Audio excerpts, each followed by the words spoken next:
7. Today I'm going to be doing a review on this wonderful new children's book by Georgia Cassimatis, The Sniffling Bear of Snozinka. This is the same author who wrote my Red Carpet Burns, and she recently, well, in the last 2 years, released The Psychiatrist's Waiting Room. And I just want to say I haven't done a children's book before, and as a father myself who read prolifically to my children growing up, I always look for books that set the tone, set the mood for the age.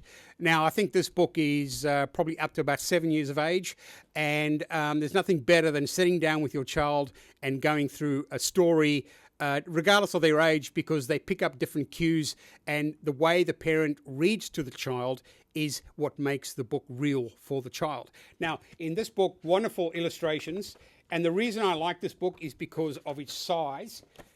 I mean, look at that. That's the first sort of page. Isn't that, how great is that? What a beautiful, beautiful picture.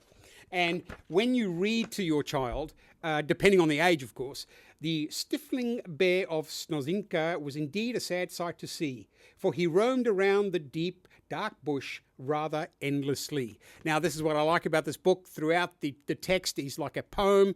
It's got a rhyming method to it that each page brings you closer to the combination of the story. It's a very simple story. Of course, it's a children's book.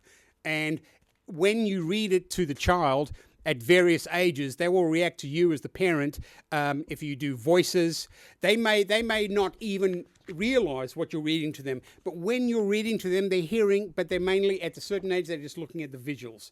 And again, this is one of the great aspects of this new book, of this new children's book, is the size of the visual imperative, so that the child is constant while it's hearing the parent or the auntie or the friend, whoever's reading the book to them.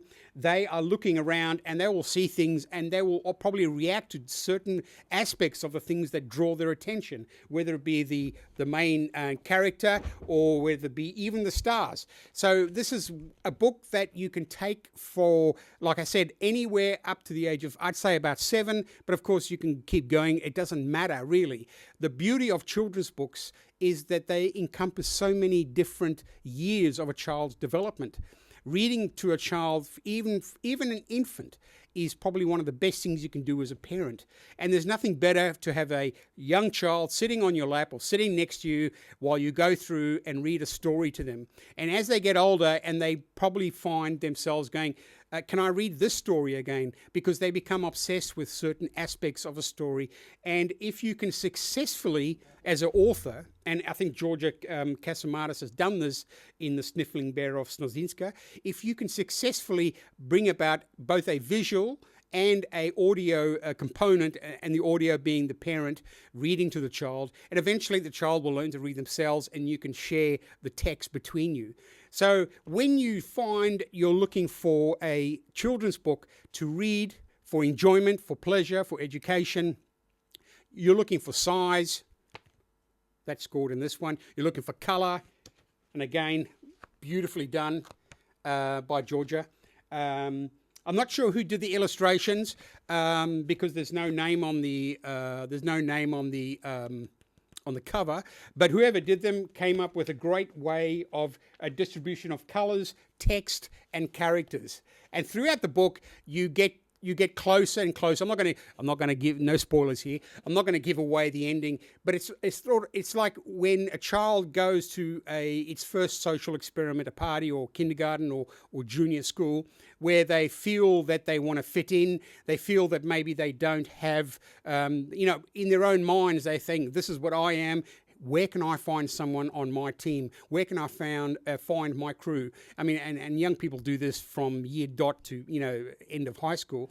And in the story, it's a gentle way of reminding the child that everyone has their own special aspects to them. And eventually, just through experimentation, through talking, through socializing, through reading, a child can develop a sense of confidence and a sense of being true to themselves, so that when they do find someone they connect with, as in this story, again, no spoilers, but it is about people connecting.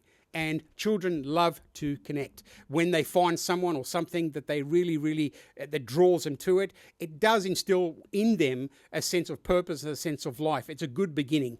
Reading to children is one of the most fulfilling and challenging at times, but it is such a great way to entertain and to educate a child about the ways of the world. So if you're looking for a new children's book, 0 to 7, The Sniffling Bear of Snozinka is my choice for this year. This is a great book, beautifully written, a beautiful rhyming pattern throughout, lovely, colourful, bright, big images and visuals for the child to enjoy.